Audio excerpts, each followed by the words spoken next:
Monday afternoon, 4 o'clock time for Sports4CLE. Thanks for joining us. Browns, again, did not look good, losing to the Bengals in Cincinnati. And with another loss, players are getting tired of losing. Myles Garrett, again, this was before the latest loss to the Bengals, talking about how he's approaching his future with the Browns. First of all, I want to win. And I want the Browns to be able to put me and us in position to win. And I'm not trying to rebuild. I'm trying to win right now. And I want that to be apparent when the season's over and we have those discussions. I want them to be able to illuminate that for me, illustrate that for me, so that can be something that I can see in the near future. Because that's all we want to do. I'm gonna stay loyal to a team that show loyalty to me and faith in me by drafting me. But we have to do at the end of the day what's best for us. So if we have that alignment where this is something that is still possible in the near future, winning, going deep in the playoffs, putting a great defense out there, having a time of possession, running game offense, getting all the guys back, and I think that would really keep my mind at rest, keep me settled. Now let's welcome in Lance Reisland, plain dealer cleveland.com. Again, Lance, that was before the loss. He was asked about it at the loss, and he kind of said basically the same things. It's not a dig at any one particular person. He just doesn't want to go through another losing season, is what he's saying. I'll tell you what, when you look at the roster, so as we were talking before, when I look at the roster and start doing stuff, getting ready for the draft, they're really good at a lot of places. There's not a ton of holes on either side of the ball. They have to get some guys, I think left tackle needs to be addressed. There's some linebacker depth. There's some safety depth. There's some, guys in space. But it's a roster that I feel can be turned around pretty quick if they get some key pieces. The one thing about that I've heard a lot this week is tank. There's not a word that's worse for a coach than the word tank. Your job as a coach is to get your guys ready. And I think, I think they are ready to play each week. And that word is kind of what Myles is talking about. I think you're not tanking right now. You're getting ready to win a game on Sunday. And as when people say it doesn't count or things like that, the word tank, you don't come back from in terms of your culture, because you're saying it's okay to lose, and it's not. It's not okay to lose, and it's not okay to prepare to win. So I think the Browns are. I think Myles is speaking for a lot of those guys. This roster is too good to be where they're at right now. Well, along those lines. So Myles had a sack. He is one of only 2 players in NFL history to have recorded at least 12 sacks in 5 consecutive seasons. Myles Garrett, current streak, along with Lawrence Taylor. Lance, when you're on a list with Lawrence Taylor, that's probably the most dominant defensive player in football history, at least in the modern NFL. Well, it's funny that you say that. So LT was my dad's favorite player by far. LT on defense, Jim Brown on offense. So the thing that Myles Garrett, it's similar to LT in terms of skill set. Myles can beat you with speed, and Myles can also beat you with power. And if you look at all these speed rushers in the NFL, they usually are one or the other. But Myles is literally the fastest guy off the edge, and he's also the strongest guy off the edge. So he's a unicorn in terms of his skill set. That's kind of where, he's entering his primes, 28, 29, 30 years old. He wants to be a part of a team that wins. And when you look at this roster, I understand his frustration, because this roster is really talented at so many positions. And if they can address some issues and go back to what Kevin Stefanski does well in offense, I think they'll be okay. All right. So as you might guess, we have quite a few voicemails. So let's head to the voicemail of Truth and Reason. Hi, Dave. Howard from Marin County. The best player in your team, Myles Garrett, is telling you that he's going to walk if things don't change. It's time to get rid of you-know-who, Stefanski and Barry. Barry's picks have been terrible. Stefanski, there's no discipline on the team. You got a guy in the building named Mike Vrabel. Make him the GM or the coach, but we really don't want to lose Myles. Thanks a lot, Dave. Great show. Bye. As always, appreciate all the voicemails. Lance, I understand what the caller is saying. I think if you get rid of those two, you're saying we're in for a rebuild. Anytime you bring in a new GM and a new coach, they want to do their scheme, their system. I think Mike Vrabel's a really good coach. I don't know that I would make that move. I don't think I'd make him the GM because I don't think he's ready to be a GM. I think he's going to be a coach somewhere. It might be Ohio State. It might be another NFL team.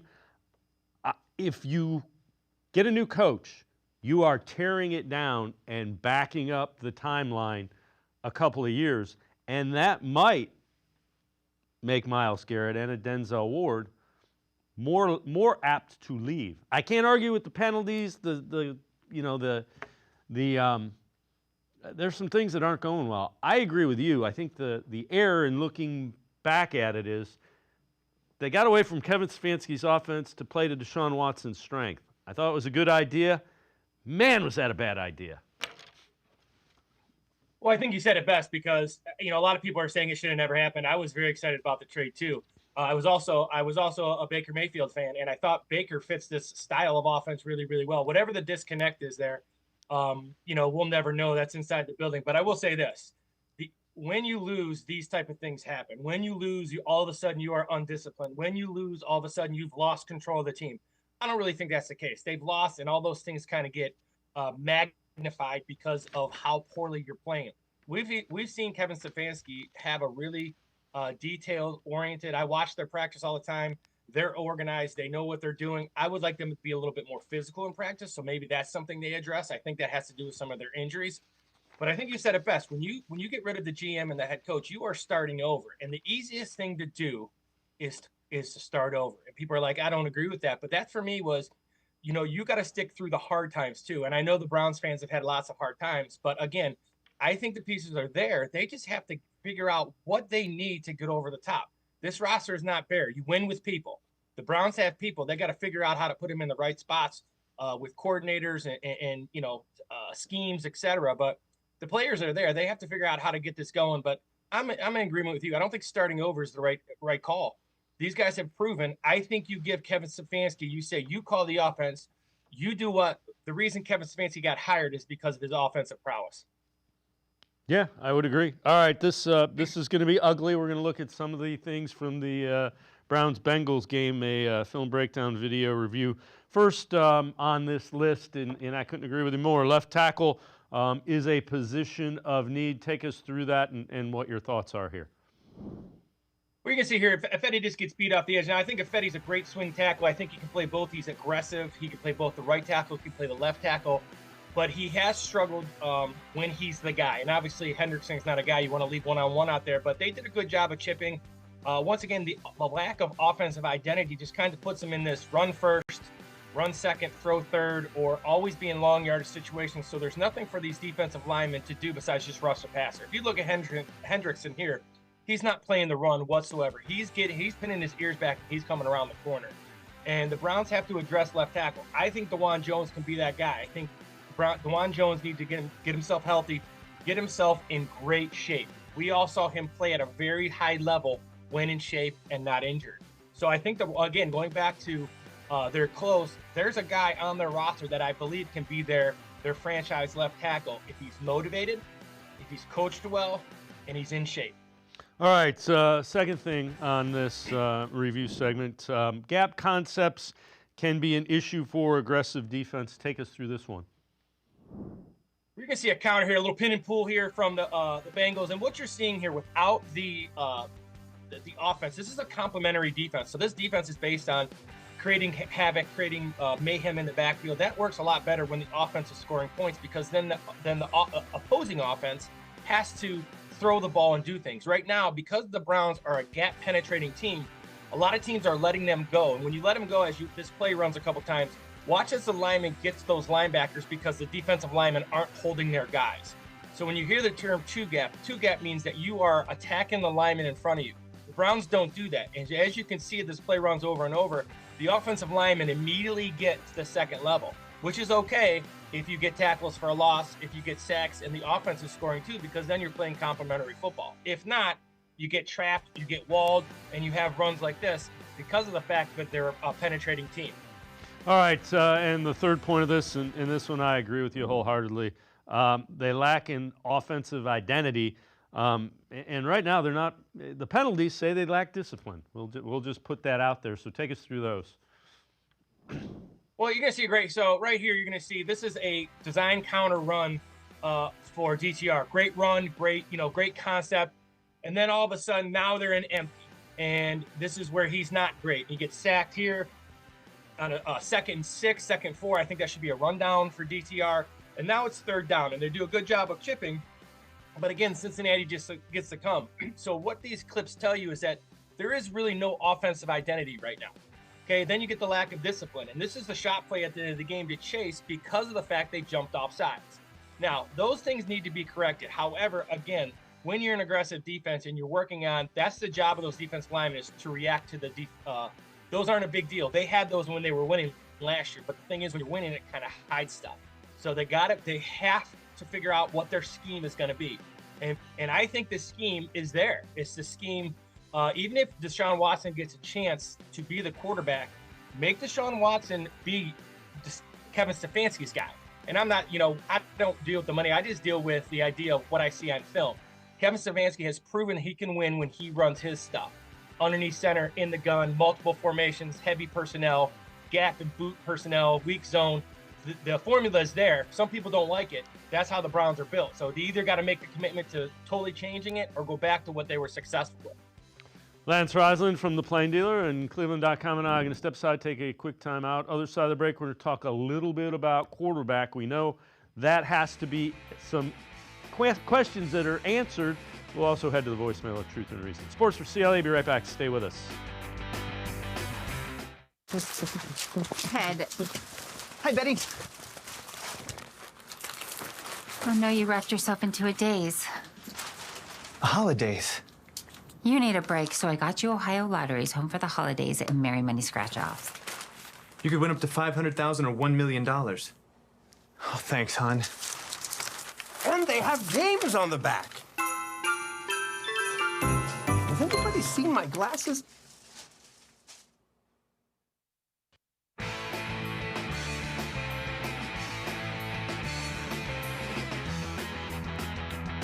We continue talking Browns with Lance Reisland from the Plain Dealer, cleveland.com. Let's head back to the voicemail of Truth and Reason. Hey, Dave Frank from Cleveland. In a minute. I was thinking, if they traded Deshaun Watson for Kirk Cousins, they would get his salary. I don't know who's making more, but if Deshaun's making more than Kirk Cousins, we pick up the rest of it. If not, they pick up the rest of Kirk Cousins. That's a for sure trade. I'm all for Kirk Cousins coming in for a bridge gap, and then maybe get the kid from Alabama in the draft. But you're right. We need some offensive linemen, and there's some studs this year. God bless you once again, David. You and the crew have a good, safe holiday. Love you, brother. As always, appreciate all of the voicemails. Frank, have a great holiday as well. Lance, take a look at this, and I've said this a couple times. The Browns don't have to trade for Kirk Cousins. He's basically going to be Russell Wilson. March, before the league year starts, he has a no-trade clause. So he's due a $10 million roster bonus before the league year starts. They're not going to pay him the $10 million. They drafted Michael Penix. He's going to go somewhere and play for the league minimum of just over $1 million. So nobody's going to take the Watson contract. We know that. But Kirk Cousins is a guy that you could end up with on a Russell Wilson deal. So the first thing I say, I've been asked this a bunch since the Kirk Cousins and Penix went in, and I love Penix. I loved him at Washington. I think Kirk Cousins is a very good player. If you look back, I like to go back and see when he was most successful. Well, 2018, Kevin Stefanski was his quarterback coach, and then in 2019, he was the offense coordinator. Now, in those 2 years, Kirk Cousins completed 70% of his passes, almost 8,000 yards, and threw 56 touchdowns. Again, that's kind of what got Kevin Stefanski this job in Cleveland, what he did. Now, some people don't like the offense, and some people like more spread and called archaic and things like that, but Kevin has been very good at what he does. Now, obviously, the first thing the Browns have to address is what is their offensive scheme going to be? Because if it's not going to be a scheme that relies on play action and things like that, then it's not a good scheme for Kirk Cousins. Kirk Cousins, kind of like Jameis Winston, is a pocket guy, has good feet within the pocket, but he's going to be a progression guy, 1, 2, 3, check down. I think he's a good fit just because of what he's done with Kevin Stefanski. The learning curve will be small. Again, though, it comes down to their mentality. It comes down to how they practice. They've had too many guys hurt. They have to address that. There's a lot of other issues besides just quarterback, but this roster's way too good to be where they're at right now. Kirk Cousins, I think he's a good fit just because of his how he knows Kevin in the offense. All right, so let's take a film breakdown video analysis of Kirk Cousins. Again, he's coming off an Achilles injury from last year, so there's been some thought he might not be 100%, but take us through a couple of reasons you think this fits. And the first one we have that you've alluded to is play action for Kirk Cousins. Well, if you look at this is from 2019. This is when Kevin Stefanski's offense coordinator. So you're going to see the boot play action, right? So you see the idea of play action off the outside zone, inside zone, and then they run those layered concept. And that's so important because that's what this offense is based on. Strong running game. They're going to run counter. They're going to run boot. Then they're going to run power in the boot. They're going to do a bunch of different things, including taking shots downfield. This is what Kirk Cousins does very well. This is what Baker Mayfield did very well. So it kind of worries you in terms of, where is the disconnect, because Kirk Cousins can run this style of offense very, very well. Now, it's going to take more tight ends. It's going to go back to fullback. There's some things. What they did this year was not successful. This is the first thing. He understands this play action game, the levels concept, everything that comes off it. It also is going to take you into the next point, which is going to allow Kevin to build on stuff. Yeah. So you see the play action. We know that's part of it. Now, the second part of this is it allows Kevin Stefanski to build on plays. So take us through that one. Well, as we talked about, you're going to see here. So this is a boot, right? Same thing that they've been running forever. And then instead of going play side, they're going to throw a backside sail route. And it's just a play that's built off the success of the boot concept with the three levels, right? The guy in the front, the guy in the middle, and the guy over top. Now the guy in the over top just runs the opposite way, and it creates a great play action. This is all set up. This is what Kevin Stefanski does well. This is what they ran well early in the year. This is what Kevin Stefanski runs really well. This is the play off it. So this is something, again, going back to having the offensive identity. These are the things that are not happening this year. Nothing is building on each other. Nothing sets up anything, for later in the game. That's very important at the NFL level because there's so much film watching. You have to set things up and then assume people are going to stop those. And then what is your answer? Kevin Stefanski's brilliant at that. So this is an idea of, this is his best year in 2019. This is a throwback sail route off the waggle, naked concept off the boot. So this is a very good concept. Again, what is the offense going to be? If it's Kevin Stefanski's offense, Kirk Cousins could be the answer. All right, and the third part of this with Kirk Cousins' possible fit would be red zone efficiency. So take us through that and what we see here. Well, you're going to see here, so, in this heavy personnel that we've seen Kevin Stefanski run with corner routes, crossing routes, creating matchups, one-step fade, the thing that I've learned, being in football for 40-plus years, the thing that I've learned about the NFL over the last 3 years is how different the red zone offense is compared to normal offense that they run. So at the high school and college level, teams will run what they run. If they're a zone team, a gap team, whatever they are. In the NFL, that's not the case. The red zone is almost like an offense within itself. So if it's almost like an offense within itself, it has to be very good. And back when Baker, 2019-18, when Baker was just incredible in the red zone, it's these concepts, these layered concepts that were set up by the run with multiple big formations with tight ends off the run game. And it's really, really helpful when you have that powerful run game. Then you can be creative with what you do. So I think it's very important. Again, Kirk Cousins is very good at this.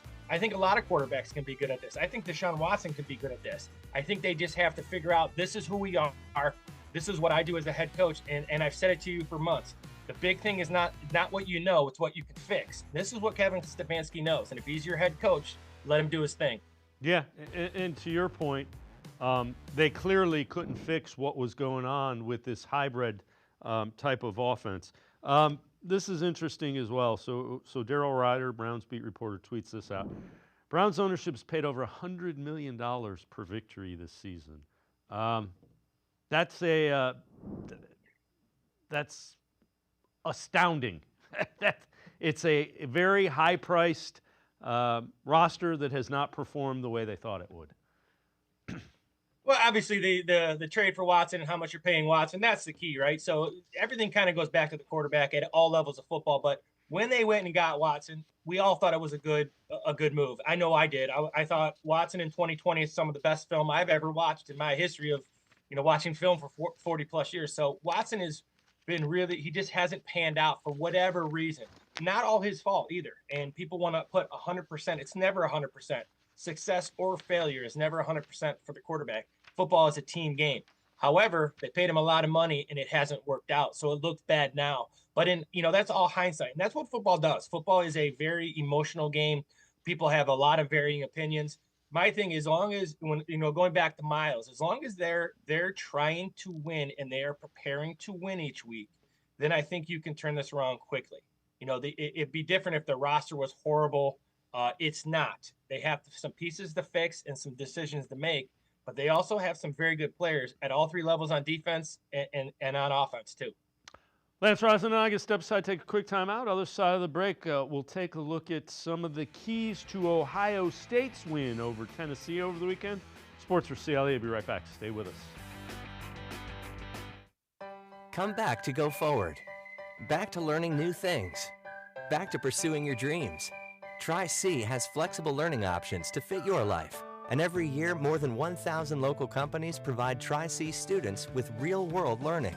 The right education can boost your lifetime earning power by hundreds of thousands of dollars. Start now with a college education you can afford. Tri-C, where futures begin.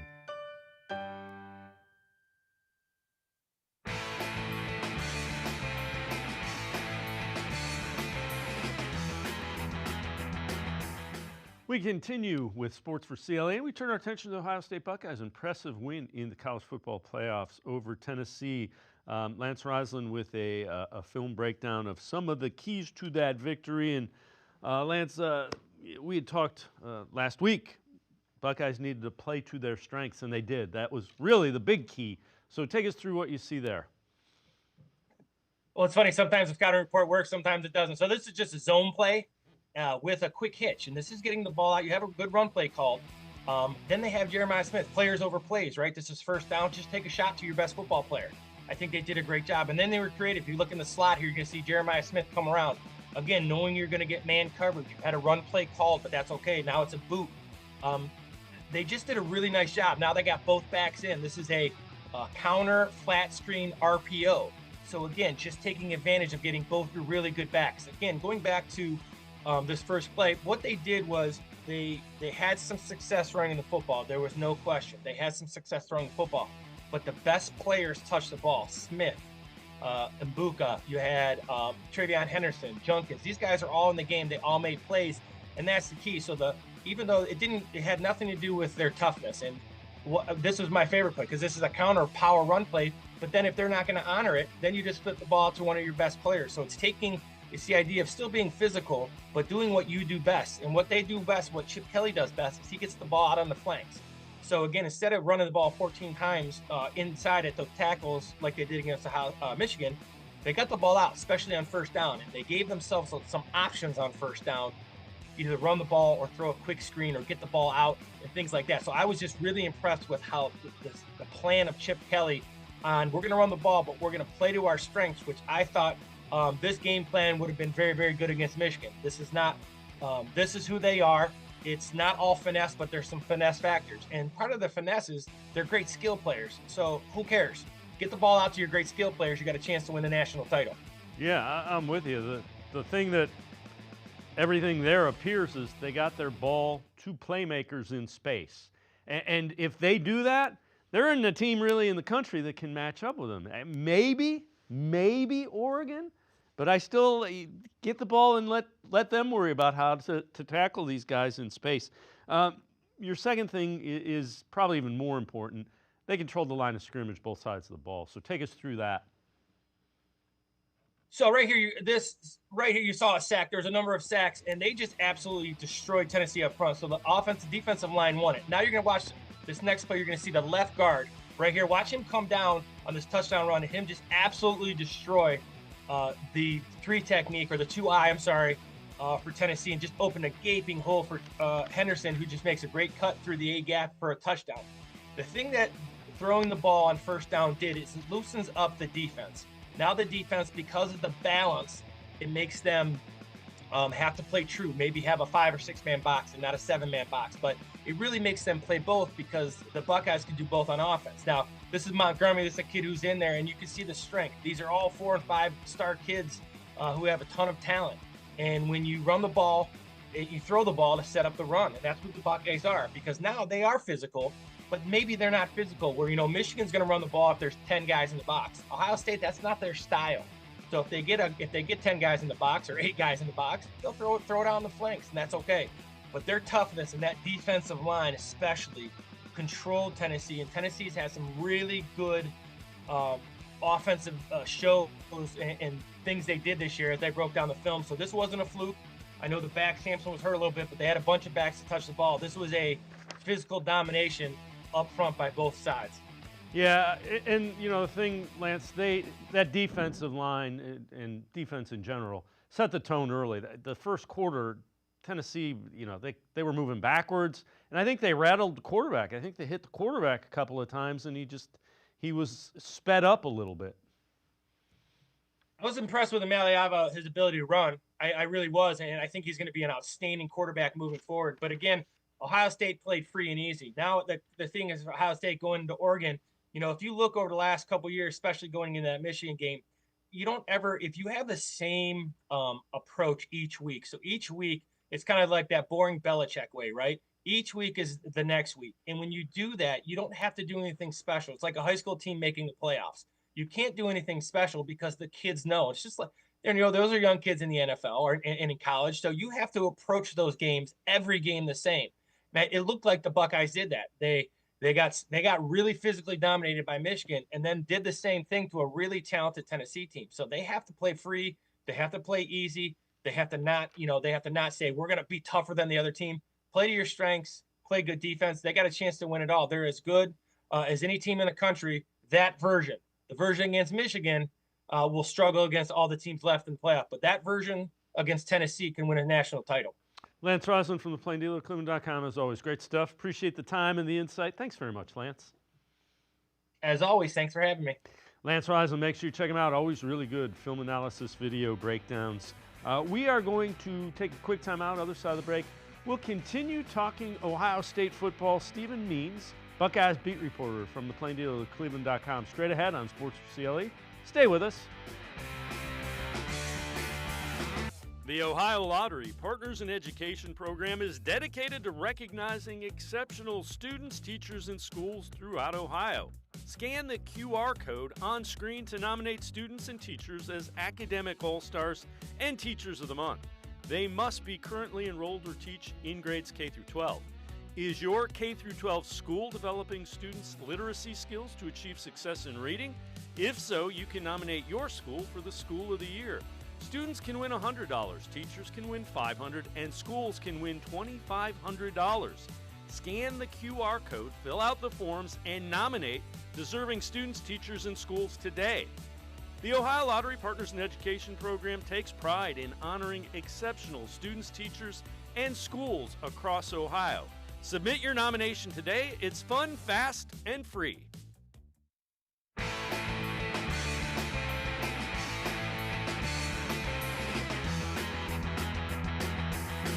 We continue talking Ohio State Buckeyes football here on Sports4CLE. Let's welcome in Stephen Means, Buckeyes beat reporter for the Plain Dealer, cleveland.com.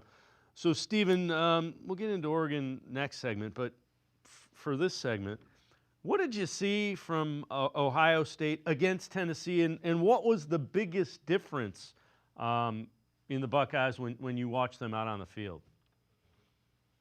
They were aggressive. They didn't overthink things, and that's not the players. That's about the coaching staff. I think the Michigan game, they overthought it, and it was a terrible game plan, and they did not put their best players in positions to be their best players, and it was a complete 180 against Tennessee. I have been an advocate of throw the darn ball, right? There's the run the ball. I'm throw the ball. It's not because I just want to see air raid offenses. It's because Ohio State has made it a point to go recruit and develop NFL-level quarterbacks and wide receivers. So why would you do that then not use them? And that's exactly what happened against Michigan. Jeremiah Smith had more yards on his first catch of the college football playoff than he did the entire Michigan game. That's not good, and that's why you ended up losing to Michigan, but it's also why you beat Tennessee. You targeted him early. You targeted Emeka Buka early. You didn't get Carnell Tate involved, but you got the running backs involved in the pass game. G. Scott, I think, had his best game as a tight end as Ohio State. But you were aggressive, and you leaned into what makes you elite. While Jim Knowles, this is probably the best defense of the Ryan Day era, maybe even before the Ryan Day era, maybe a few years back. When you look at the numbers, when you look at the way he's got them playing aggressive and the way he's calling the game, that was the most complete game Ohio State has played all season. And now, can you do it 3 more times? Yeah, it's a great question. You know, offensively, it seemed to me like, hey, they got the balls to their playmakers in space. Yeah. There were so many times, whether it was Henderson or Smith, even Judkins, there were no defenders in the screen when they caught the ball. When you go out and you get elite athletes like they've recruited, I think you're right. It's not rocket science. Fast guys that are more athletic than the opposition, give them the ball and make the opposition try to figure out how to tackle them. You have good players, use them. I don't know if you need to pay somebody $10 million to know that part of the equation. I also just think there's also the element of SEC team coming up north. We saw before in the pregame where Tennessee players are coming out and warm up shirtless and all that stuff. But it's just interesting. What it boils down to is Ohio State executed, and then they were tough during the 60 minutes of the game, not for the 60 minutes after it or before it. They were tough in the 60 minutes of the game, and by that toughness, that doesn't mean running the ball up the middle and proving you can run the ball. It means executing what you are good at, and that's what Ohio State did for 60 minutes. They got after the quarterback, and I thought in the first half he was a little rattled. You know, the quarterback, and he, again, a good quarterback, he kind of settled down a little bit. But I think the entire first quarter, I think he was surprised, and they made it a point to make sure he knew the defense was coming. Yeah, I said coming into that game on our podcast, Buckeye Talk, that was probably one of the keys to the game. Nico Iamaleava had never really played in an environment like that before. I think the closest thing to it was the Georgia game. And if you go watch that Georgia loss, they kind of did the same thing to him. The defense got after him a little bit. Carson Beck played well, and they forced Nico to perform at a level he had never proven he was able to perform at in an environment he had never played in.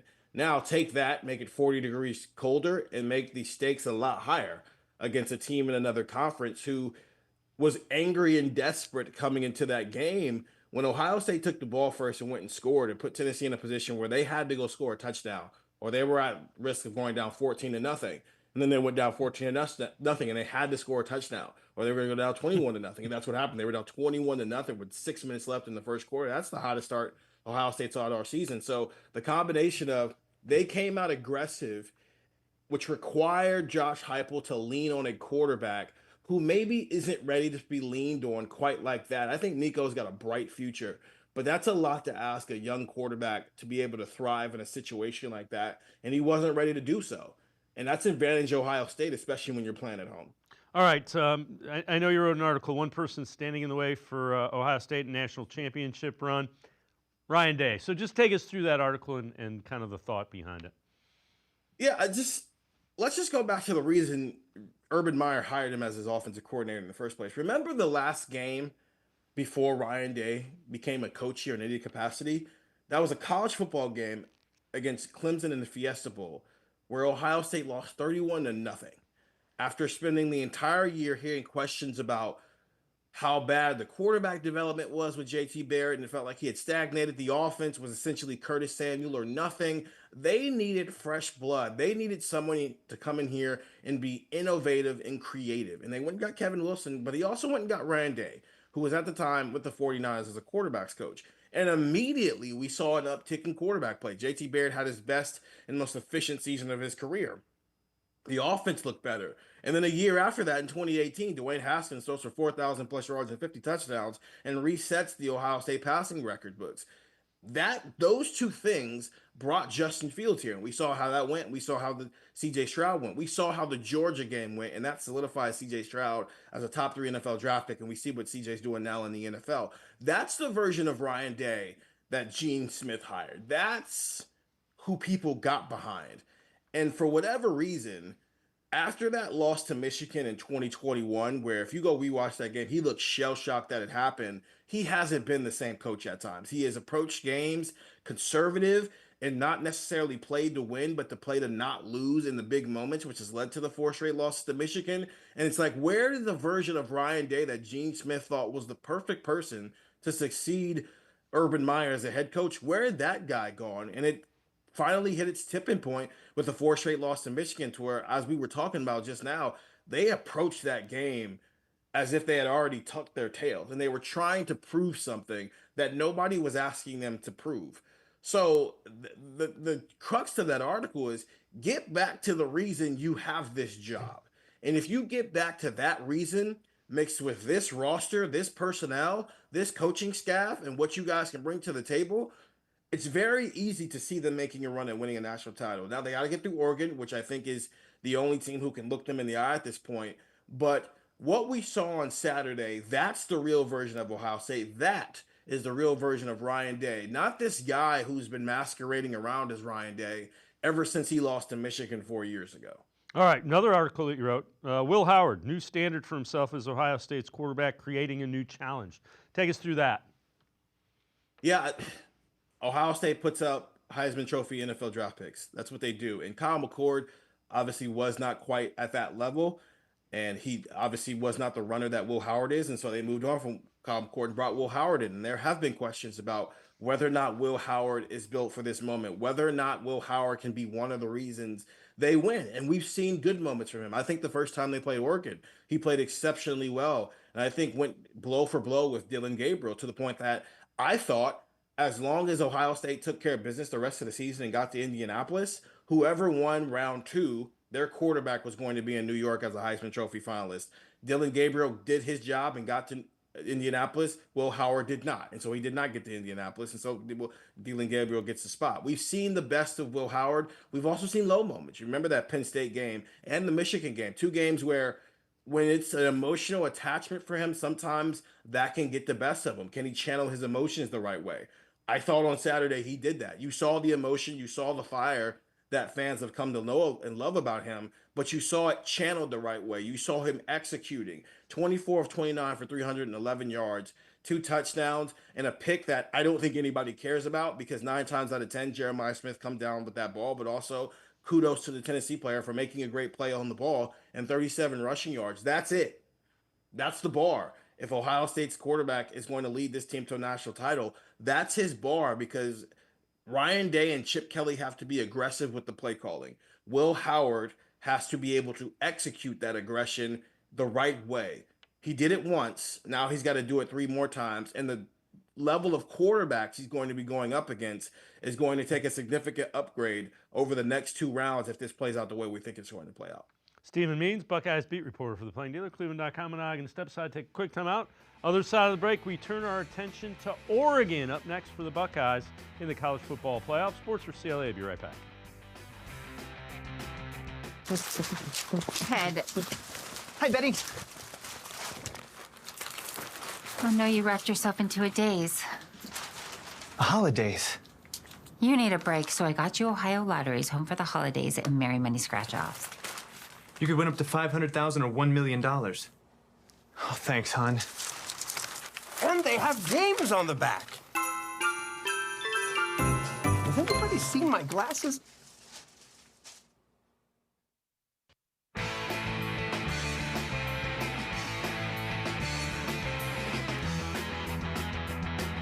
We continue talking Ohio State football with Stephen Means, Buckeyes beat reporter for the Plain Dealer and cleveland.com.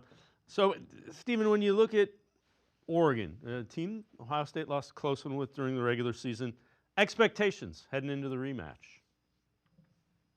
I think the 32-31 loss is the expectation again. Not necessarily who wins and who loses, but just the way that played out, where these are 2 heavyweight fighters who are going to throw some haymakers, and one person's going to knock down the other person, and the other person's going to knock down the other person, and they're going to get to the 12th round and be like, man, I've got a lot of respect for the guy on the other end, but now it's time to go win this thing. I thought what ended up deciding that game, though, is Ohio State made the mistakes and Oregon didn't. right? Will Howard not getting down in enough time for them to get a field goal off. Jeremiah Smith and the OPI that kind of cost them field position. Will Howard fumbling a snap. Quinshon Judkins fumbling in that game. Denzel Burke having easily his worst game as a Buckeye. The defensive line not showing up and making Dylan Gabriel field them. The defensive game plan, the way we talked about Ryan Day and the offense in the first segment, well, that was a game after that where Jim Knowles and his defense had to do some soul searching and figure some things out and get back to the reasons why Ryan Day hired him 2 years ago to come fix his defense. We saw that then, and we got the offensive side of that a month and a half later from that. If they can correct the mistakes and just play clean on a neutral field, I think Ohio State could pull this off. Now, you can say the same thing about Oregon. They did not make a lot of mistakes. They did play clean, and they also did something special, right? They tried to go at an onside kick, and they ended up pulling it off, plus a few other things as well. That's how you win these games. You got to play clean, you got to be aggressive, and you can't make the mistakes. You can't make the mistakes, and you got to have something up your sleeve where it's very clear that you were saving this for this team, this opponent on this stage. That's the formula to win these games. We saw that against Tennessee. Ohio State's got to be able to do that again against Oregon. Matchups. What do you think are the important matchups? You don't have to go specific players if you want to go groups, but what does Ohio State need to do if it looks like a win, if it adds up to a win? Yeah, I think it starts in the trenches on both sides. I think the offensive line obviously looks very different than when they took the field against Oregon last time. When you went to Eugene on October 12th, you had a left tackle who's probably going to be a first-round draft pick. You had an All-American left guard, the future Remington Award winner at center, and then a young guy with promise at right guard, and then a veteran right tackle. Well, a month and a half later, you've got that All-American left guard is now playing left tackle because your first-round left tackle had a season-ending injury in the second half of that game.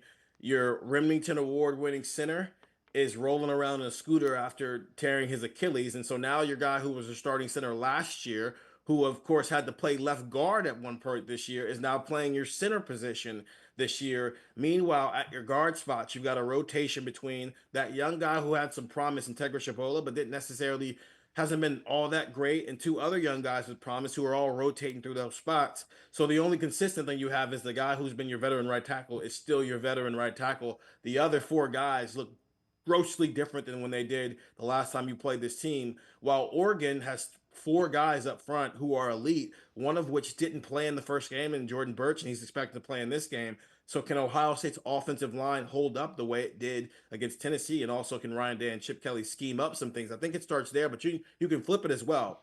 Jack Sawyer and JT Tuimoloau just played their best games as a duo as Ohio State football players. And that's including the Penn State game JT Tuimoloau had in 2022 and the Cotton Bowl performance Jack Sawyer had to close out last season. This was the best game that those two have played because you felt both of them all game. That's now their standard. Can they do that again? Not the counting stats, but just can Dylan Gabriel feel you? And then outside of that, it's the skill position guys.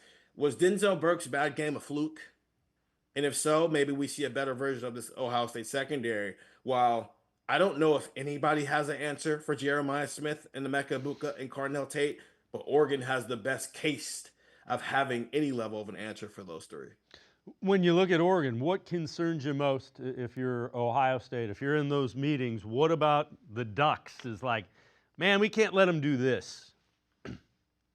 It's definitely that defensive line with Jordan Birch and Derek Harmon and Mateo Uyunglele. It starts with those guys because we've seen Ohio State put makeshift offensive lines together against Penn State, Indiana, and now Tennessee, and they hold up pretty well. But those are teams where they've got quality guys and they have one NFL elite first-round pick dude on it. Well, Oregon's got three of them. Two for sure, and then we'll see with Derek Corbin. But they've got potentially three of those guys, and so now it's littered all throughout the defensive line. How do you scheme up around that to mitigate the issues that are never going away for this offensive line, given where it is right now, while trying your best to maximize the strengths that they bring to the table? That's going to be the question of the game. That, and then also Will Howard and Dylan Gabriel, which one can play clean and not make the mistake at the worst time of the game. What do you lean into offensively if you're Chip Kelly and Ryan Day? I know there's Smith. You know, they did a really nice job of getting the screen game, the tunnel screens, and they got guys in space. What do you lean into against Oregon? The same thing. Rinse and repeat. Now, do you run the same plays? Of course not. No, you have new things that you've been working on for this game. But rinse and repeat. This is throw it. Throw it. You should come in with the mindset that you're going to throw it at least 35 times. Now, they only threw it 29 times. Will Howard had 31 dropbacks, so we scrambled on 2 of them. But they also put that game away so quickly that they could start running the ball. Throw the ball because it's going to open up your ability to run the ball. If you are establishing Jeremiah Smith and Emeka Egbuka and Carnell Tate and even Travion Henderson and Quinshon Judkins, if you're establishing those guys as receiving threats early, it backs off those safeties, it lightens up the box, and then you can get Travion and Quinshon cooking in the run game. But it starts with establishing the unit that is better than any unit in this game, and that's Ohio State's wide receiver unit.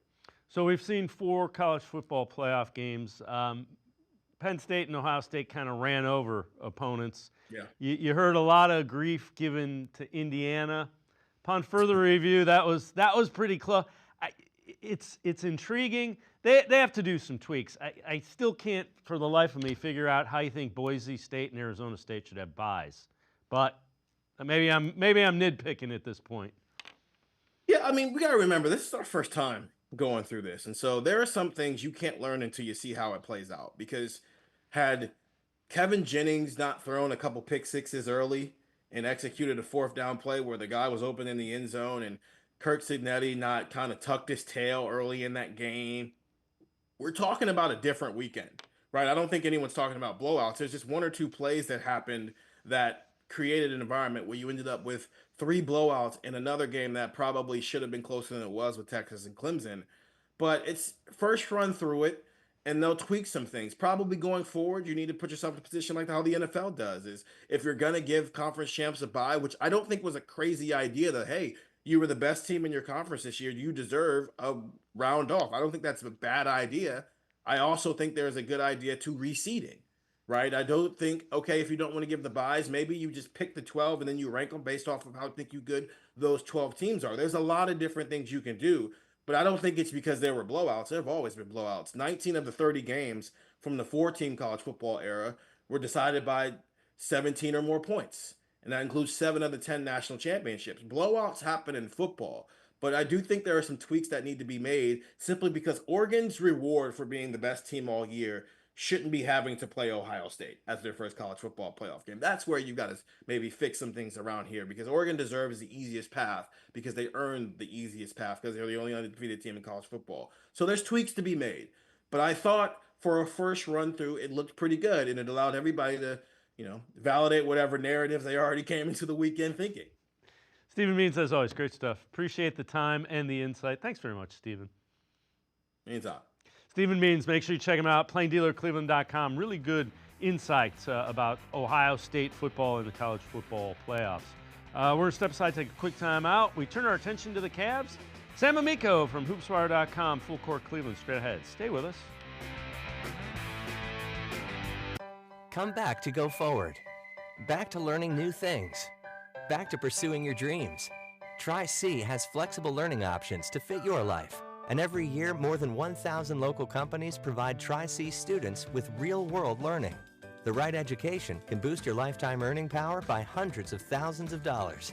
Start now with a college education you can afford. Tri-C, where futures begin.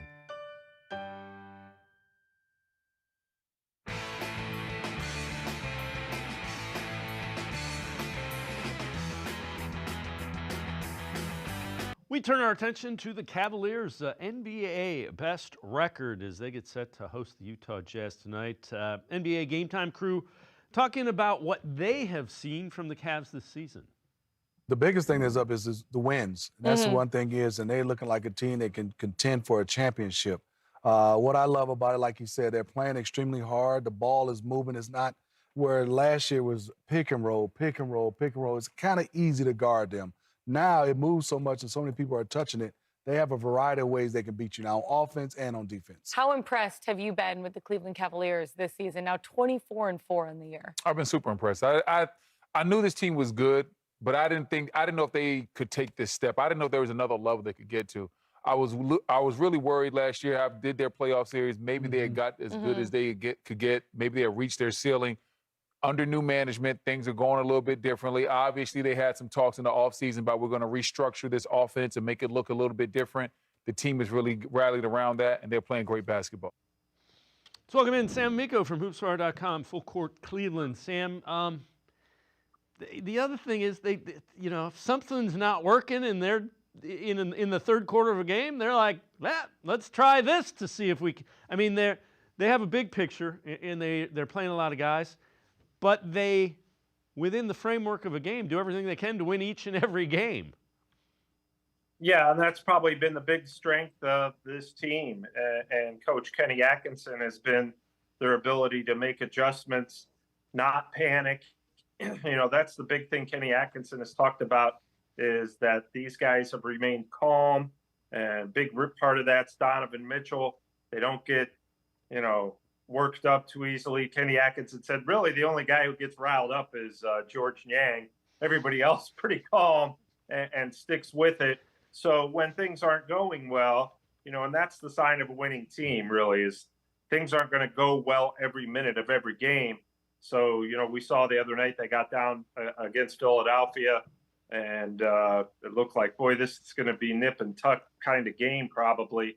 Well, the Cavs went on a run after making some adjustments and put that game away pretty quickly by halftime. Just about that game was over. So, I think that's what Brendan Haywood was saying there, and Steve Smith on NBA TV is really rings true. This is a team that you knew was going to be pretty good going into the season, but has just taken it another level offensively by more people touching the basketball, better shots, easier shots, and just really a whole kind of renewed spirit that they're playing with. Yeah, and I would caution Kenny Atkinson. We haven't seen Max Strus a lot, so that's going to be another one with George Niang, who has a little bit of an edge, and we'll get worked up to him, but all good. I mentioned earlier, Cavs play Utah at home tonight. Then it's a 4-game trip out west. Denver, Golden State, LA Lakers, Dallas. So decent competition away from home on an extended West Coast trip. That'll be interesting to see how they handle that. Yeah, I mean, everybody has to go through that, right? I mean, if you're an NBA team, you've got to make a trip to the opposite coast and play those road games against, what are considered at least 2 of the top 4 teams in the West in terms of the Nuggets at their place, which is always difficult because of course, of the thin air that we hear so much about. It's just a different level of basketball there when you're talking about being winded in the Mile High City. And Denver obviously has championship aspirations. So that's going to be a tough way to kick off this trip. And then you have Golden State, the Lakers. Both of those are veteran teams on their court. Cavs beat both of them pretty easily in Cleveland. You never know what you're going to get from the Warriors or the Lakers anymore. They could be bad, but some nights they're absolutely outstanding, both teams. So, that's going to be tough. And then you finish it up with a road game at the Dallas Mavericks, who went to the NBA Finals, surprised their way out of the West last season. So, this is a trip that you take care of business against Utah, and then you got to get ready for this trip that's, you're in first place in the whole NBA right now. How are you going to look coming out of this trip? What type of team really are you in these situations? That it's probably their biggest obstacle of the season so far, other than maybe a game at Boston. This is their toughest road coming up right around the holidays, because these trips, you spend a lot of time sleeping in other, hotels and all that kind of stuff. You're out of your daily routine, which is a big deal in the NBA. And they'll really have their medal tests here. And, as long as they stick to their principles and keep doing what they're doing, obviously they'll give themselves a chance against anyone, anywhere, anytime. So this is interesting. There are only 7 players in the NBA averaging at least 18 points, 9 rebounds, and shooting 50% from the field. You got Giannis, you got Jokic, Anthony Davis, Karl Anthony Towns, Domantas Sabonis, Nikola Vucic, and Evan Mobley. That's a pretty good sign that what Kenny Atkinson was saying about unlocking another level of Evan Mobley, they're doing that in the first half of the season. That's why Kenny Atkinson got the job for the most part, was to take Mobley to another level offensively. Defensively, he's already pretty elite. And we've seen things from Evan Mobley this year that we've never seen before, which is, and he did it again the other night. I'm sitting there watching the game, at the game, and just thought, there he goes again, grabbing a rebound, dribbling up the floor, and he throws such excellent bounce passes off the fast break. So, I mean, this is something we never saw from Evan Mobley before, and that's really part of his development under Kenny Atkinson, and as well as, you know, with the entire organization saying, you know what, we're going to ask you to do more. And bringing the ball up the floor and running the fast break as a 7-footer is almost unheard of, but we're going to ask you to do it. And you know, the Cavs so far have liked those results. And more than anything, you know, last year Evan Mobley would have those kind of quiet games where he'd have 11 points and 8 rebounds, which were still good games. But this year, he'll have a quiet game and you walk away and you look at the box score and it's like, oh my gosh, he was 9 of 12 shooting. He had 20 points and 12 rebounds. And what a difference he can make in stretches of the game sometimes. You know, he's just been an unstoppable force. We saw it earlier this year in Charlotte when he hit all those threes. He's just become such a more well-rounded offensive player, which is a big reason they're 25-4 right. So this is from CBSSports.com. NBA players flying under the radar this season. This is another guy that really has taken his game up to another level. Karis LeVert. They say this season only 12% of his shots are coming from the mid-range. That means 88% are coming from the rim or beyond the three-point arc. And the Cavs are 13.9 points better per 100 possessions when he's on the floor, the best mark on the team. So that is an indication of their efficiency as well. Another unsung hero is Karis LeVert, you know, and not to mention the fact that he's got those what they call spider arms, in the sense that they're all over the place all the time defensively. And then you look at those numbers right there; he's shooting almost 50% on three-pointers. So really has just been a guy who, again, has really benefited from this new offense and getting better looks at the basket. And he's been knocking them down. You know, that's the key thing to all this, is not only these guys got to get these good shots, which they're getting, but when you get them, you got to knock them down. And LeVert has been, you know, money more often than not. And I think he's finishing better this year too at the basket. Last year, it seemed like he had a lot of those shots, or the first few years even, where, you know, he'd get a decent drive to the basket and, you know, the ball would roll out, or the defense would throw him off. For some reason, he's been able to finish those shots really better at the rim. And of course, he's a very underrated facilitator when it comes to drive and dish, creating offense. So, you know, just another example of how Karis LeVert taking his game to another level, just like so many other guys on the team. All right, before I let you go, this is from NBA.com. 3 takeaways on the Cavs. Number 1, they rank no higher defensively than they did last season and have seen much bigger improvement on the other end of the court, but the Cavs have also improved defensively when you consider the drop in points allowed per 100 possessions, minus 2.6, versus the league average, minus 2.2. Number 2, defensive improvements have come with forcing turnovers. Cavs have forced 18.3 turnovers per 100 possessions over their 4-game winning streak.